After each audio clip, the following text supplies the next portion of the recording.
Good evening, I'm Cynthia Ng. You are tuning in to AWANI Tonight. Digital National Berhad DNB will be taken over by a new entity once the 5G population coverage hits 80%. The government also plans on withdrawing its stake in DNB when the transition occurs, transforming it into a fully private company that operates independently. This was revealed by the Malaysian Communications and Multimedia Commission (MCMC) COO Datuk Muhammad Ali Hanafia Muhammad Yunus in an interview on Bernama TV. He further stated that two entities would be formed, one to take over DNB operations and another to take charge of the country's second 5G network, planned to be established after DNB achieves 80% 5G coverage. This comes after Communications and Digital Minister Fahmi Fadzil announced that the country would be shifting to a dual network model last week. Fahmi also said the shift would allow for services to be provided at affordable rates, increase network capacity, and avoid a single point of failure. According to him, as of May 3rd, 5G coverage currently sits at 57.8%, having risen from 54.7% since the end of February. The government plans to implement a nationwide ban on plastic bags in all sectors of trade and commerce by 2025. Natural Resources, Environment and Climate Change Minister Nik Nazmi Nik Ahmad says the ban will be carried out in phases, starting with fixed business locations.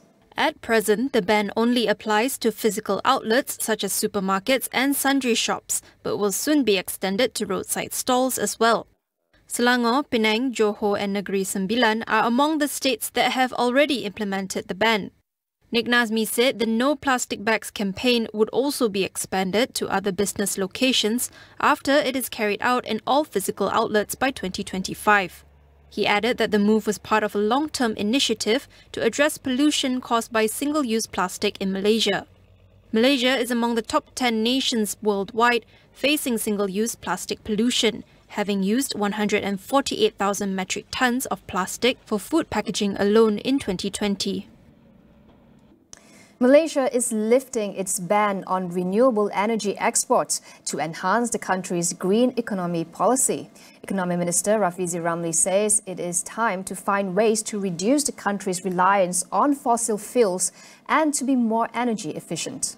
Keputusan ini dijangka akan memanfaatkan syarikat-syarikat Malaysia dalam industri tenaga boleh baru untuk membina kapasiti penjanaan pada skala yang lebih besar dan lebih cepat dengan buat masa ini mengambil peluang permintaan terhadap tenaga boleh baru yang lebih tinggi daripada Singapura. The ban on exporting renewable energy was imposed in October 2021 by the administration under Tan Sri Muhyiddin Yassin. Rafizi also announced that Putrajaya would allocate 50 million ringgit for the installation of solar panels in various government buildings and facilities by year-end. He said the government would need an estimated 637 billion ringgit until 2050 to ensure Malaysia had sound infrastructure and a good energy storage system. Decisions on refugee employment in Malaysia would be based on data from the Home Ministry, says its Minister, Datuk Sri Saifuddin Nasution. He says his ministry is currently working on refugee registration and data collection following a recent cabinet meeting that put them in charge. Buat masa ini saya baru masuk bulan kelima, kita tak ada data itu. Ada pun tak cukup. Yang ada pada agensi lain iaitu UNHCR. Masalahnya tak ada perkongsian data. Itu dia. Okay? Dan kenapa tak ada perkongsian data? Sebab UNHCR kata kita tak tanda tangan konvensyen pelarian. Jadi dia macam tu. Jadi kami di KDN kena uruskan satu persatu. According to Saifuddin, there are over 185,000 refugees registered with the UNHCR, but only 30,000 are under the government's Tracing Refugees Information System program. Before any decisions are made to allow refugees to work in selected sectors, he said granular data must first be obtained from these registrations. The Malaysian Meteorological Department, Met Malaysia, has announced that the southwest monsoon will begin next Monday, May 15th. It is forecasted to bring in strong winds with air containing less moisture until September. In a joint statement with the Natural Resources, Environment and Climate Change Ministry, it said this phenomenon would create fewer rain clouds. This would lead to more dry days and less rainfall in many areas of the country. However, downpours could still occur in the west coast of the peninsula and Sabah, particularly in the early mornings. Met Malaysia also warned that the monsoon season could result in haze due to uncontrolled open burning from July to September. The public was also advised to use water sparingly during this period. The government says it is prepared to deal with the impact of the hot and dry weather, which is expected to last until August. Natural Resources, Environment and Climate Change Minister Nik Nazmi says all weather-affected areas are being monitored for potential water supply issues, open burning and peat fires. Nik Nazmi said the northern region was the hardest hit by the dry weather. However, the heat wave is also expected to affect the entire peninsula as well as Sabah and Sarawak. Despite recent rain in the Klang Valley, he added that the weather will be closely monitored based on forecasts from Met Malaysia. Nik Nazmi added that the National Water Services Commission has held discussions with water operators nationwide to guarantee adequate water supply in every state. We'll take a quick break. Stay tuned for more.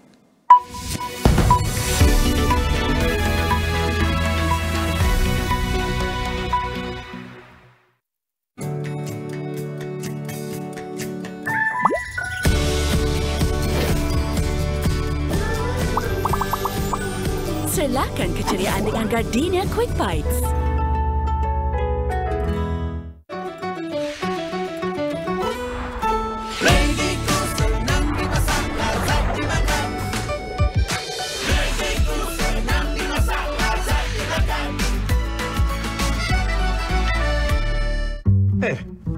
Ada lagi korang guna ni. Korang dah boleh tukar ke Ultra Box. Gempak habis. Cuma sambungkan ke internet. Macam-macam boleh buat. Kita boleh stream semua hiburan raya. Takut gangguan hujan?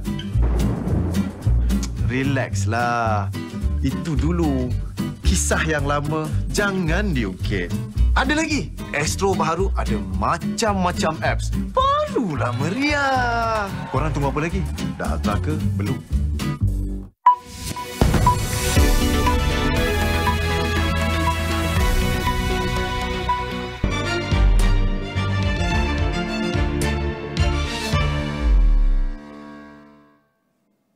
Thailand's former Prime Minister Thaksin Shinawatra said today that he would like to return home after 17 years in self-imposed exile.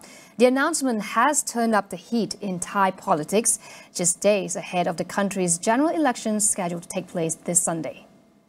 Thaksin, who is living in Dubai, tweeted on Tuesday saying he wants to return home to Thailand by July before his birthday to care for his grandchildren, the second time he has reiterated his wish this month. Thaksin's youngest daughter, Paetongtarn, the main opposition Pheu Thai party's candidate for Prime Minister, gave birth to her second child just last week. According to most opinion polls, the Pheu Thai party has a big lead and is expected to win a landslide victory, allowing it to form a majority government. 73-year-old Thaksin has loomed large over Thai politics since he was ousted in a coup in 2006. The billionaire went into exile in 2008 to avoid jail on charges of abuse of power, which he insists were politically motivated. In the tweet, he also said that he will not be a burden for the Pheu Thai party and that he will enter the legal process without explaining further. Thailand's leading opposition party, Pheu Thai, is widely projected to win the most seats in Sunday's election, but may not be able to secure a victory on its own. Political analyst Dr. Virat Ali weighs up their options and whether an alliance with the like-minded Move Forward party is a viable option. For these two big parties, even though when they become a government, it will not be easy for them to run. It might not be that stable. It depends to see. But I think in regards to working together, as I said, the policies are very similar. So they might work together quite well in that sense. But at the same time, for the external factors could be a problem as well. Such as, if they go ahead with the amendment of the least majesty law, we don't know what's going to happen after that. How would the military react? Even though Virat believed it would not be an easy task for the Democratic parties to sustain a full term in governance, he urged for fast and efficient implementation of reforms. What we call all the policies that they have promised, and all of it is in action, and they could manage it quite well, then yes, if the popularity rises even further because they have been successful in implementing policy, yes, they might be able to complete the 4-year term. But at the same time, if they're not working that well together, there are some political issues that pops up and becomes what we call this conflict between two sides of the population, or the conflict with, these armed forces and other institutions, or the workings of the quasi-autonomous agencies, because they're still there. Even though the government leaves the power, but all these appointees would still be in power. Former Prime Minister of Pakistan, Imran Khan, has been arrested as he appeared in court in Islamabad to face corruption charges. The 72-year-old was arrested on the premises of the court by the agents of the country's anti-corruption body. Footage showed security personnel in riot control gear escorting him away in a van. Khan was ousted as Prime Minister in a no-confidence vote in April last year, and has been campaigning against the government of his successor, Shehbaz Sharif, to demand early elections. Today's graft case was one of over 100 cases registered against him, where he faces being barred from holding public office if convicted. Previous attempts to arrest Khan from his home have resulted in heavy clashes between his supporters and law enforcement personnel.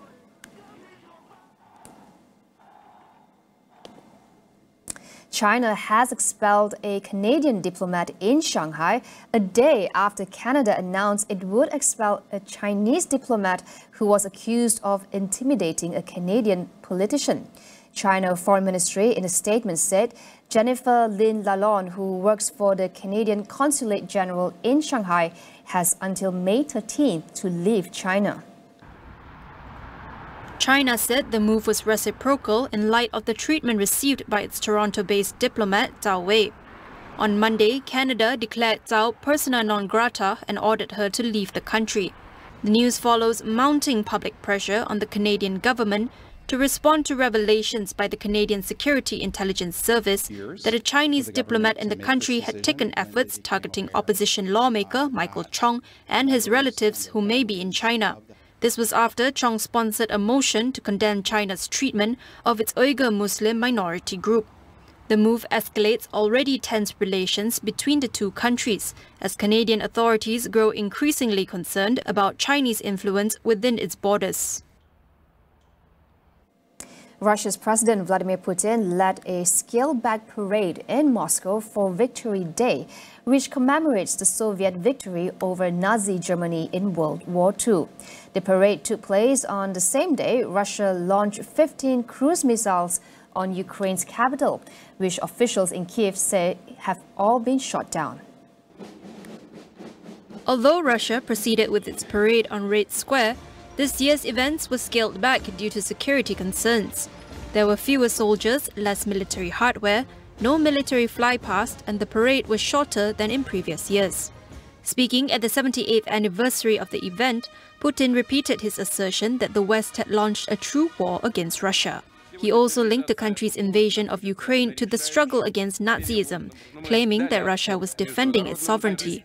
Tuesday's attacks came a day after Russia launched what local authorities described as the largest drone attack on the city, with more than 36 drones.